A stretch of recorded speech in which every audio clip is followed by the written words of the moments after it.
So what we're teaching now, we call it either an arm jump or a cat leap.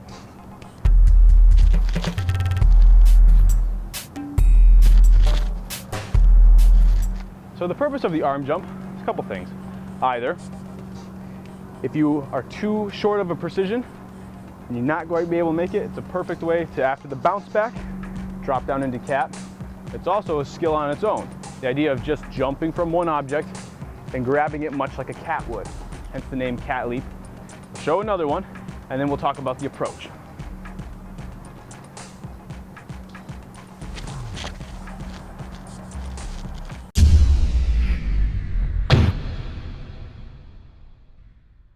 So, the approach is much like that of a precision. The only difference is that instead of loading for an object that you're coming down onto, it's actually going to rebound you off the wall and slide down into a cat position.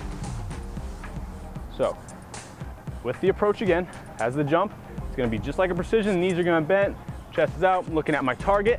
The arms are going to swing. They're going to reach just like precision. Now the difference as well, and this is where we're going to lead into the execution, is that your arms don't come back to load for an arm jump. What they do is they stay here, they wait, your legs shoot out, and then it slides down. So pay attention to how I take off and what I do right before I hit the wall.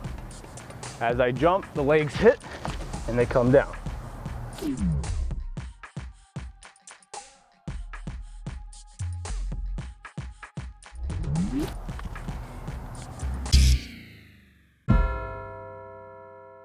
So, what we're going to talk about now is the landing of the arm jump. How do you hit a wall?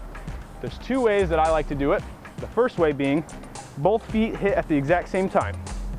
Here to drop down.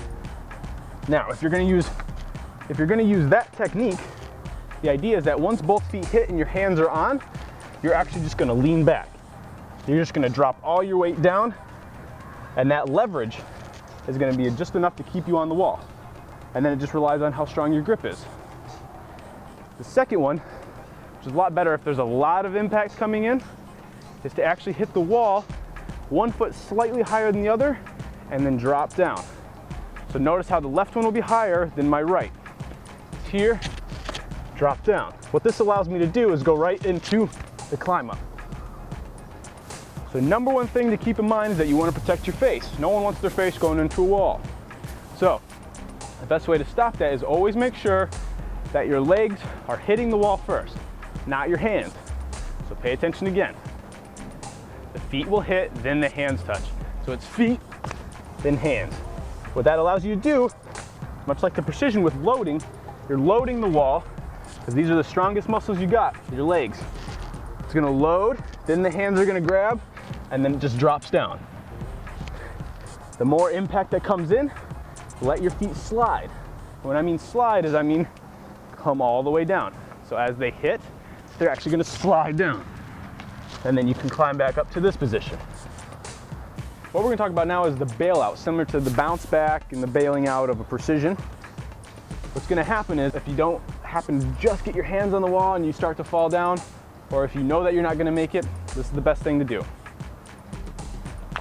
I'm actually gonna do it here just so I don't end up hitting my legs there.